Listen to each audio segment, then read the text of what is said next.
বন্ধু, আজকে আমি টমেটো রাইস তৈরি করব সম্পূর্ণ রান্নাঘরের জিনিস দিয়ে। আশা করি তোমাদের খুব ভালো লাগবে।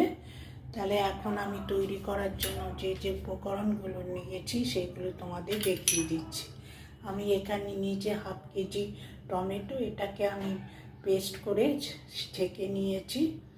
আর নিয়েছি ধনে পাতার পাল্প, তেঁতুলের পাল্প, তারপরে কারি পাতা, সর্ষে, মেথি, চিনি, হিং, কাঁচা লঙ্কা, শুকনো লঙ্কা, জোয়ান, তারপরে সামান্য মটর ডাল, আর রোস্টেড বাদাম, রোস্টেড পেঁয়াজ, আর 100 গ্রাম চালের ভাত। ভাতটা একটু ঝরঝরে করে নিয়েছি আগের থেকে।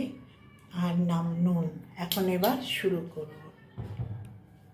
গ্যাসটা জ্বালিয়ে কড়াইটা গরম হয়ে গেছে, এখন তেল দেবো। তেল আমি 50 গ্রামের মতন দিলাম, পরে লাগলে দিয়ে দেবো। গরম হলে ফোড়ন দেবো, ফোড়নের জিনিসগুলো দেবো। তেলটা গরম হয়ে গেছে, শুকনো লঙ্কা 4টে দিয়ে দিলাম, সর্ষেটা পুরোটাই দিলাম, আর দিলাম জোয়ান ফোড়ন,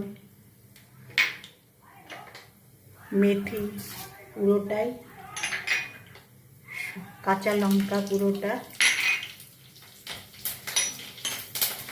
আর কারি পাতা,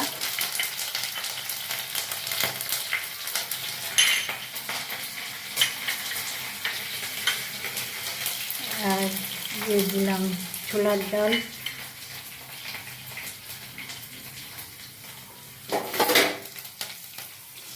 হয়ে গেছে। এখন টমেটোর পাল্পটা পুরোটাই দিব,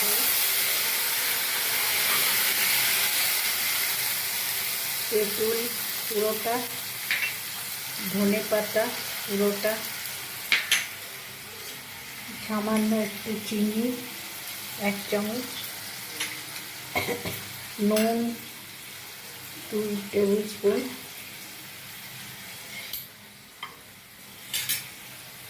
টমেটোটা সাতলানো প্রায় হয়ে গেছে। এখন ভাতটা দিয়ে দেবো পুরোটাই। এখন ঢাকা দিয়ে দেবো, মিনিট 5 পরে নামাবো।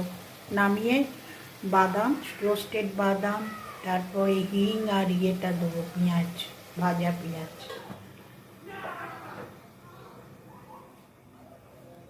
এখন রোস্টেড বাদাম আর পেঁয়াজটা দিয়ে আর একটুখানি ধনে পাতা, হিং দিয়ে নামিয়ে